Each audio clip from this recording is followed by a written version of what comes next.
Good morning বন্ধুরা, Riyanka hometown নতুন একটা ব্লগে তোমাদের সকলকে স্বাগত। তো যে যেখান থেকে দেখছো ব্লগটা ভালো লাগলে লাইক শেয়ার সাবস্ক্রাইব করে সঙ্গে থেকো, পাশে থেকো। চলে এসেছি মায়ের কাছে। তো চলো আজকে সারাটা দিন মায়ের কাছে কাটাবো, তোমাদের সঙ্গে শেয়ার করব, গল্প করব। তো দেখো মা কি করছে,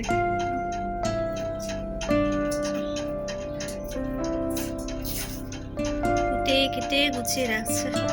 সারাটা দিন মায়ের কাছে কাটাবার বাড়ি থেকে ব্লগটা স্টার্ট করবো, কারণ কি বলে তো ঘর মুছে বিছনা করে যা তাকে বাসি কাজ সেগুলো সেরে ঠেরে আস্তে আস্তে বেশ অনেকটাই বেলা হয়েছে। ভেবেছিলাম বাড়ি থেকে স্টার্ট করবো, সময় কুলোতে পারিনি। এদিকে মা ফোন করছে তাড়াতাড়ি আসতে হবে।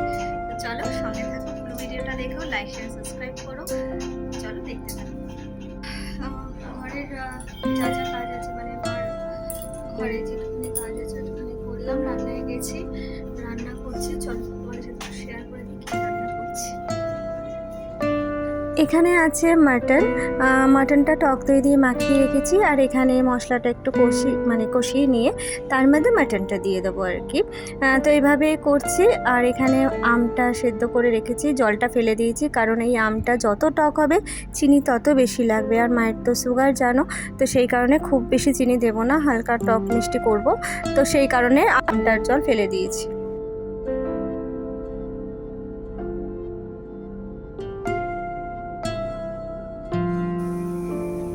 সামনে আসার সকলে হচ্ছেই না, তো রান্নাবান্নার দিকে ব্যস্ত আছি। আর কি বলতো, বাপের বাড়ি হোক শ্বশুর বাড়ি হোক, এখন যে স্টেজে আমি দাঁড়িয়ে আছি, এখানে আমাকে নিজেকে রান্না না করলে চলবে, বুঝেছো? মায়ের শরীরটাও তত ভালো না, কোনো দিনও এমন হয়নি, কারণ বিয়ের আগে আমি কোনোদিন রান্নাই করিনি। যা রান্না বান্না যা করার সব বিয়ের পর থেকেই করেছি। মানে হ্যাঁ, বিয়ের পর থেকে একদম মানে বউ হাতের পর দিন থেকে আমি রান্নাঘরে এসে সামলেছি আর কি। তো চলো, এই দেখো মা ঠাকুরের বাসন টাসন সব মেজে বসে রেখে, এত শরীর খারাপ তারপরও ঠাকুর যেন অবহেলা না হয়। কাঁকড়া এসছে আমাদের পাড়ায়, একটু খারাপ আছে, দাঁড়াও।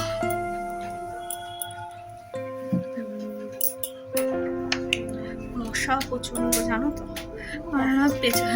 পেছন দিকটাতে তোমাদের একটু জঙ্গল আছে, জঙ্গল না মানে ফাঁকা জমি আর কি।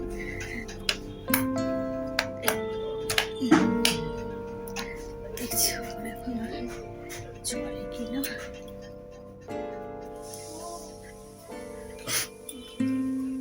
এই দেখো মায়ের ঠাকুর সাজানো গোছানো আছে, মা লক্ষ্মী ঘাগরা করে বসে আছে।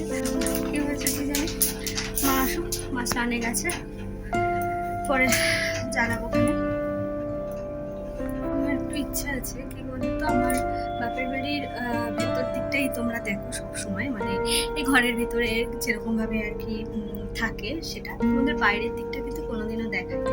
ইচ্ছা আছে আজকে যদি একটু সময় পাই তোমাদের একটুখানি বাপের বাড়ির হোম টুরটা দেবো, হোম জায়গায়, আর বাইরে থেকে দেখতে কেমন লাগে সেরকমই তো দেখাবো। ইচ্ছা আছে যদি সময় পাই, ঠিক আছে? তো চলো সঙ্গে থাকো, পুরো ভিডিওটা দেখো।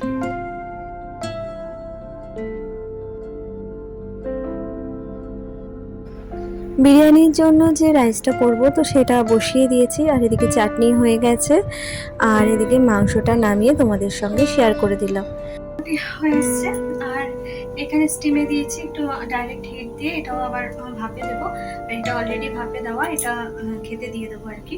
তো আমার রান্নাবান্না কমপ্লিট, মাটনটা তোমাদের সঙ্গে দেখিয়ে দিয়েছি। তো চলো খাওয়া দাওয়া করি।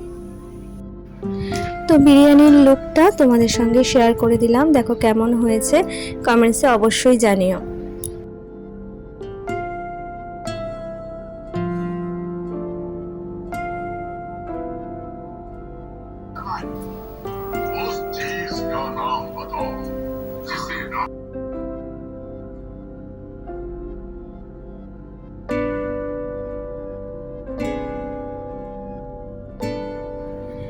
তো বন্ধুরা, এই দেখো এটা হলো আমার বাপের বাড়ি, আর এটা বাইরের লোকটা।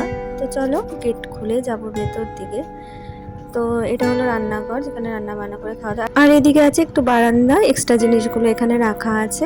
তো চলো ঘরের ভেতর দিকটাতে যাওয়া যাক।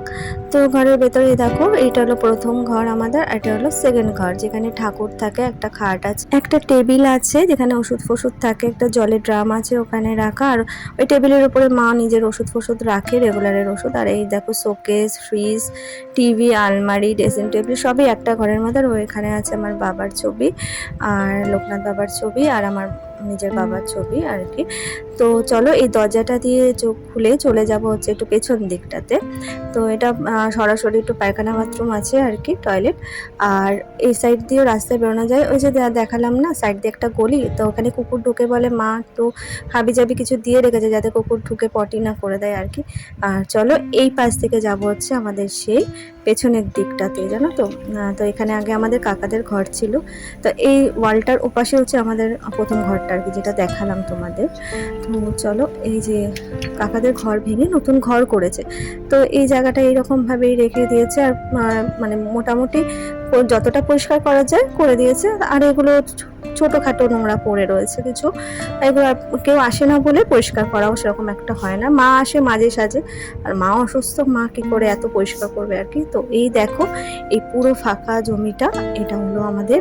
আর এর মধ্যে আমার জ্যাঠারও ভাগ আছে, মানে জ্যাঠাতো দাদা যে আছে তারও ভাগ আছে, আমাদের ভাগটা আছে। আর কাকা ওই যে দেখছো বড় বাড়িটা, ওটা আমার কাকার ঘর।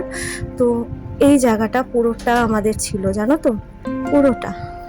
তো এখান থেকে শুরু করে ওই যে জায়গাটা আঙুল দিয়ে দেখালাম, ওইটা হলো আমার জ্যাঠার ভাগে পড়েছে। আর এই যে জায়গাটা দেখছো, এটা সোজাসুজি চলে যাবে আমাদের মানে মায়ের জায়গা আর কি। তো চলো সবটা তোমাদের সঙ্গে দেখাবো, দেখতে থাকো।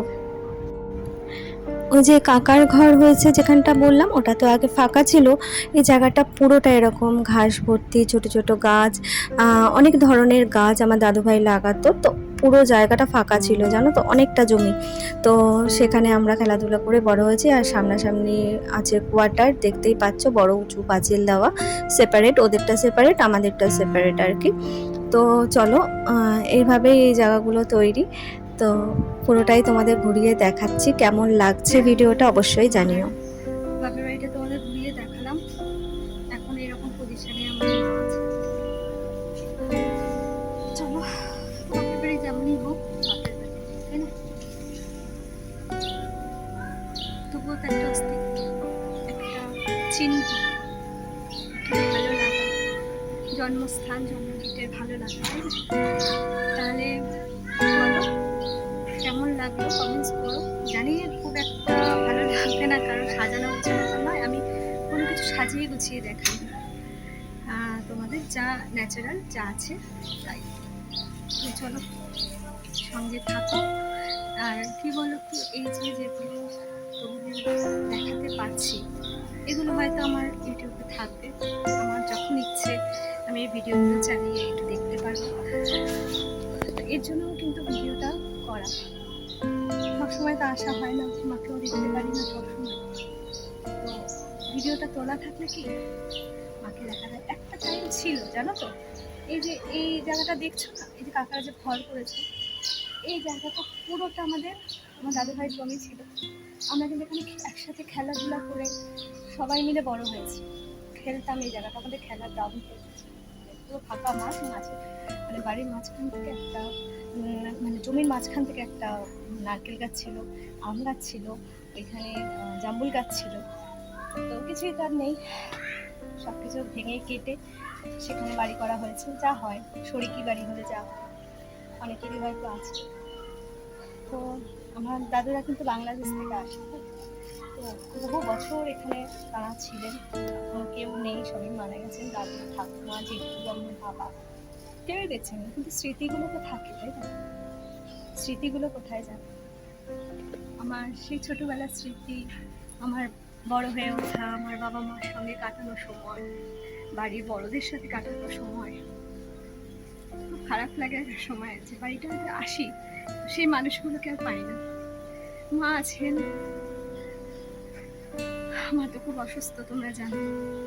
তো ভালো থাকো, আমার জন্য কিছু একটু করতে পারলে আরো ভালো লাগতো, কিন্তু পরিস্থিতি এমনই না যে কিছু একটু যে করে দেবো মাকে যে একটু ভালো রাখবো, পারলাম না। মানে এমনই শরীরের অবস্থা মার, এখন হয়তো চেষ্টা করলেও সেই রকমভাবে ভালো রাখতে আর পারবো না। আর্থিক সমস্যাও তো কিছু আছে, সেটা তো সব থেকে বড় রিজন। যাক, তার মধ্যে দিয়ে মানুষটা বেঁচে আছেন, ভালো আছেন, একটু ভালো আছেন, খুব ভালো নয়, ওষুধের উপর জীবন চলছে। ভালো থাক, নিজের মতো করে থাকে। এই জমিটা বারবার দেখাচ্ছি, মানে সবুজ জমি কিন্তু আমার খুব ভালো লাগে, সবুজ গাছপালা খুব ভালো লাগে। প্রচুর গাছ ছিল, দাদু ভাই আগে খুব গাছ লাগাতো, কিন্তু ওনার হয়ে ওঠে না। এখানে আসলে একটু সবুজ প্রকৃতি পাই। এখন তো সব বাড়ি হয়ে গেছে, কিন্তু কলকাতা শহরের মধ্যেই আমাদের একদম টাউনই বলা চলে, তো এখন আর গাছ পাওয়া যায় না, এতটুকু সবুজ দেখা যায়। এইটুখানি মাটি, এইটুখানি গাছ। চলো পরে আসবো আবার, এটুকু তোমাদের সঙ্গে দেখানোর ছিল। আর আগেকার দিনে যদি হতো, যখন আমরা ছোট ছিলাম, তখন যদি ইউটিউব করার মানে এই অপরচুনিটিটা থাকতো, তাহলে অনেক কিছু দেখাতে পারতাম। ওই যে বলে না, মাটির উনুনে রান্না, সেই সবাই মিলে একসাথে খেলাধুলা, খাওয়া দাওয়া, পিকনিক, সব কিছু। আর এখন সময়ের অভাবে ঢাকলেও হয়তো সবাইকে পাওয়া যায় না, এটাই হলো ব্যাপার। চলো আবার পরে আসবো। জবা গাছে ভর্তি। ওখানে আছে একটা পদ্ম গাছ, স্থল পদ্ম,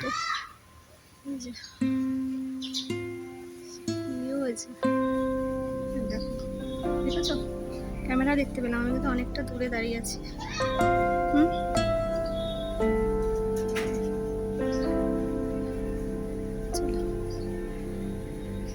ঘরে যাই, একটু রেস্ট করবো, একটু খেলে করতে হবে। এখানে ভাঁজও আছে তো, ভয় লাগে যদি পেরে ঠেলে উঠতে যায়, পারে না, অবস্থা টাইট। চলো, ছেলে থেকে বদমাইশ করছে, বদমাইশি যতক্ষণ না দেবো শুনে না। চলো, তো এখন ঢুকে পড়েছি কি বাবা, তখন ঢুকে পড়লাম মশারির ভেতরে। আর এই হচ্ছে আমার সোনা মা। মা, একটা কথা বলবো তোমাকে, কোনোদিন বলিনি, বিশ্বাস করবা তো? বিশ্বাস করবা তো?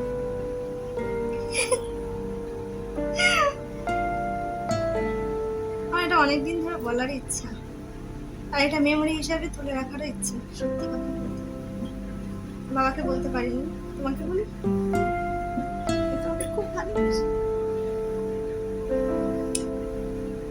খুব ভালোবাসবো।